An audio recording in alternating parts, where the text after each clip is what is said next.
I collapsed in front of 200 people, face first into the bowl of palm wine meant for my husband's family. And as my body was falling, you know what was going through my mind? Not, am I dying? My only thought was, I hope the videographer didn't capture this. That's when I knew something was very, very wrong. Not just my body, my mind. Because for 3 months, I had been poisoning myself, slowly, deliberately, all for a dress size.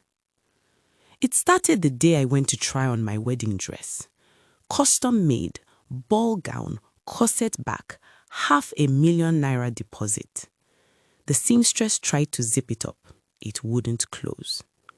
She looked at me with that Lagos woman expression and said, "Ah, madam, you have added, oh, this waist has expanded." That one sentence destroyed me because 8 months earlier, my best friend got married.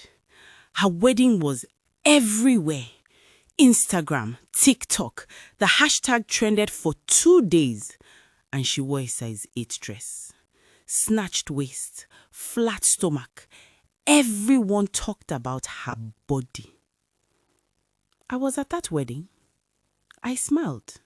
I sprayed money. I took pictures. But something was burning inside me. A voice saying, when it's your turn, Adeola, it must be bigger.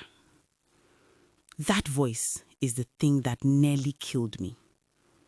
That same night the dress didn't zip, I went on Instagram and searched how to lose weight fast for wedding. And I found the slimming teas. You've seen them. Every Nigerian woman has seen them.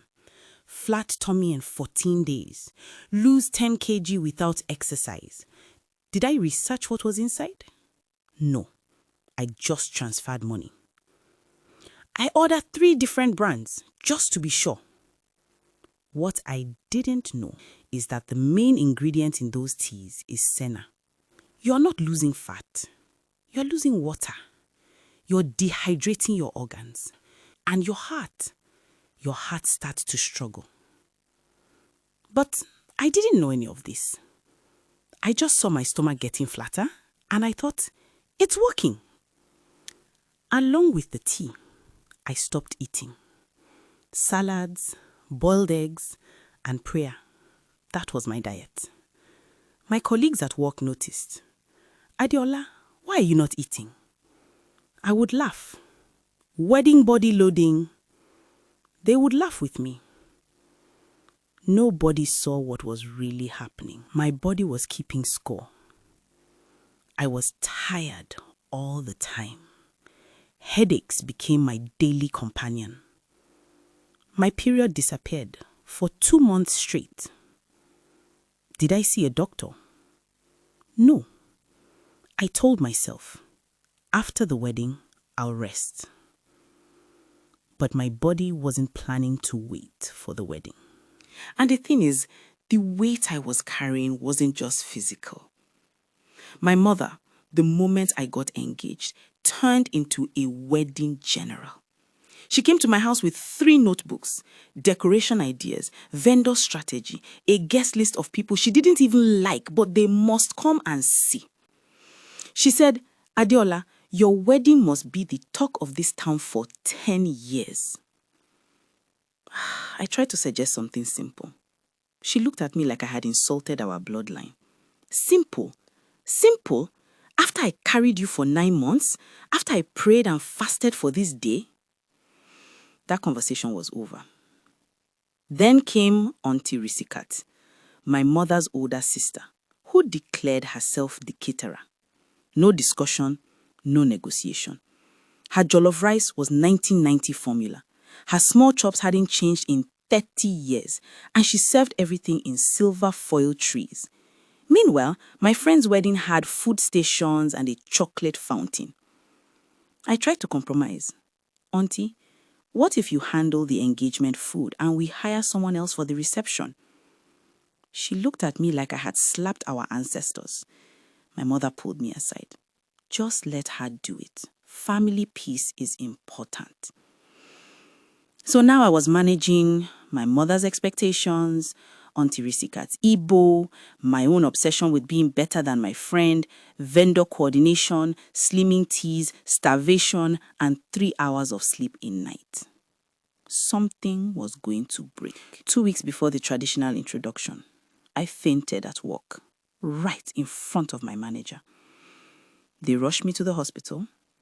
When I opened my eyes, IV drip in my arm, my mother was crying beside me, and Femi, my fiancé, was holding my hand with fear in his eyes.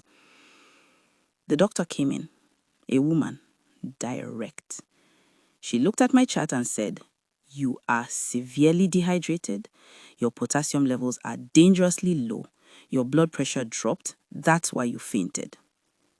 Then she asked, "What have you been drinking?"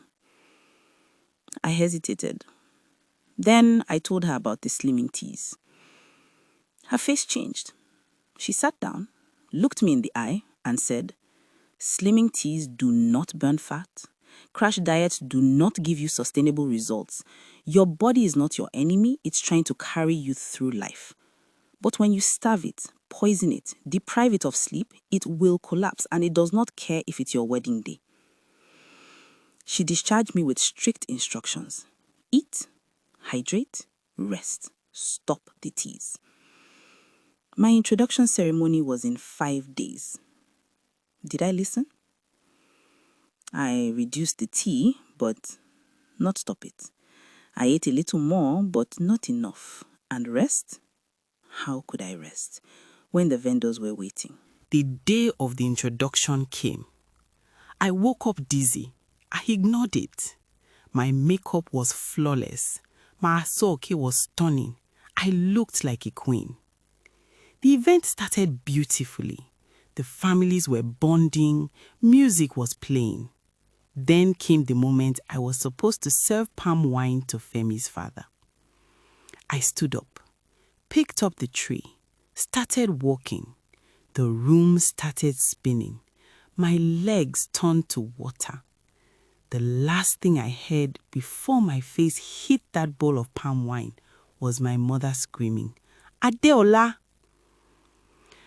I woke up in the hospital again. Same bed, same IV drip, same disappointed doctor. But this time, the shame was different. Because everyone knew. Someone recorded it. It was on WhatsApp before I even regained consciousness. The neighbors, the ones who were always watching, were concerned. Hope Adeola is okay. Maybe the wedding is too much for her. But the worst part wasn't the neighbors, it was Femi. He sat beside me and said something that broke me. "Adeola, I don't care about a perfect wedding. I care about you. But you've been so obsessed with impressing everyone else that you forgot I'm supposed to be your partner. I've been watching you destroy yourself for 3 months and you wouldn't listen to me." He was right. I had been so busy performing for people who didn't matter that I nearly lost the one person who did. And then my father walked in, and what he said changed everything. My father, Chief Balogun, a retired civil servant, a man who barely speaks. He sat down and he said, "Adeola, when your mother and I got married, we had nothing.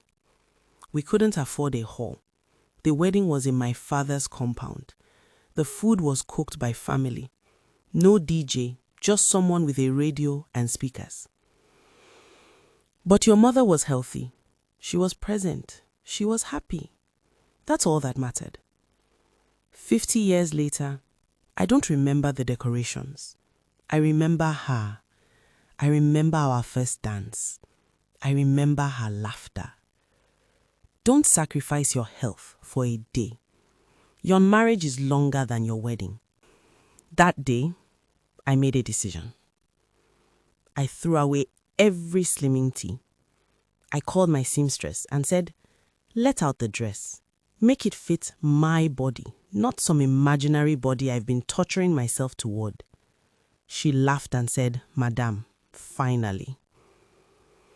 I had an honest conversation with Aunty Risikat. She handled the traditional food. I hired someone for the continental. No more war. I put my phone down. I stopped micromanaging every vendor. I trusted my team. And I ate. 3 weeks later, my wedding day came. And it was not perfect. The DJ played the wrong entrance song. 2 bridesmaids wore the wrong shade of burgundy. The cake arrived late. And someone's child knocked over a flower stand. But I danced with my father without feeling dizzy. I ate jollof rice at my own wedding with my whole chest. I laughed until my makeup needed touching up. And when I looked at Femi across the room, I didn't think about hashtags or Chisom's wedding or who was watching. I just thought, I'm here, I'm alive, and I'm marrying the man I love. So, if you're a bride right now, starving yourself for a dress, drinking those teas, running on 3 hours of sleep because you want everything perfect, hear me. Your wedding is one day. Your health is every day. Your body is not something to punish into a size. It's the thing that has to carry you through your marriage, through pregnancy, through motherhood, through life. And those people you are performing for, the ones you want to impress, they are not invited to your marriage, just your wedding. They'll eat your food, take pictures, go home and forget. But your body will remember everything you did to it. If you've ever done something extreme to fit into an outfit, or you've tried those slimming teas, or you know a bride right now who is stressing herself into a hospital bed, drop your story in the comments. Type "been there" if you've experienced this. Type "wellness first" if you agree that health comes before appearance. And share this video with someone planning a wedding right now. It might save their health. Subscribe if you are new, and I'll see you on the next one.